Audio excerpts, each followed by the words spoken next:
Hey guys, welcome back to day 3 of the 7-day diet plan series. If you're new here, please check day 1 and day 2 full day diet plan videos. Links will be updated in the description box below. This 7-day diet plan will help you to change your lifestyle and give you more ideas on how to prepare home cooked healthy food with easily available and inexpensive ingredients. This refined sugar free diet plan will help you in the transition to a much healthier lifestyle. So please stock up on some fresh fruits so that when you're tempted to snack junk foods, you can have fruits instead. Include 30 to 40 minutes of exercise for best results with this diet plan. So let's get started with the third day of the full day diet plan. Start your day with cinnamon tea. Cinnamon helps to burn stomach fat and also helps to boost your metabolism. I have already shared cinnamon tea recipe. Links will be updated in the description box below. After 30 minutes, have your breakfast. For breakfast, today I'm sharing one of the healthiest breakfast, which is idli, sambar and chutney. Idli is a powerhouse of nutrients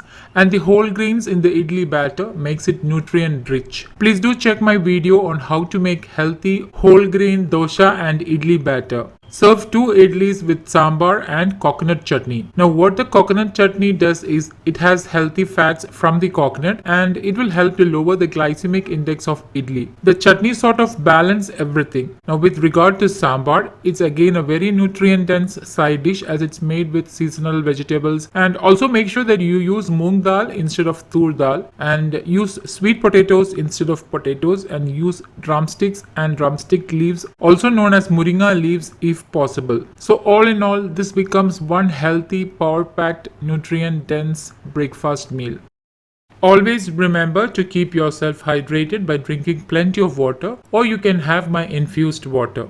As a mid-morning snack, have a bowl of watermelon or any seasonal fruit of your choice. For lunch, have 2 ragi rotis with any green sabji of your choice and a katori of homemade curd. Ragi is also known as finger millet, and I have already shared an easy method to make ragi roti. The links will be updated in the description box below the video. As an evening snack, have a handful of peanuts. The healthy fats in peanuts will boost your energy levels. Now, if you have the habit of having milk tea or coffee, you can have milk tea or coffee but without sugar. It's very important that you have dinner by at least 7 p.m. and for dinner have vegetable salad with my healthy hummus dip. Hummus is nothing but chickpea ground to a paste and seasoned with spices. This wholesome salad will keep you fuller for a longer time. I have already shared how to make this healthy hummus. Links will be updated in the description box below. So please do check it out. A good night's sleep is an important part of this diet plan, and you need to sleep by at least 10:30. And as a bedtime drink, have my ginger water. You can prepare this and keep by around 9:30-10 p.m. and have it before you sleep. This amazing fat burning drink will boost your metabolism while you sleep. So guys, do try this full day diet plan series and let me know the results.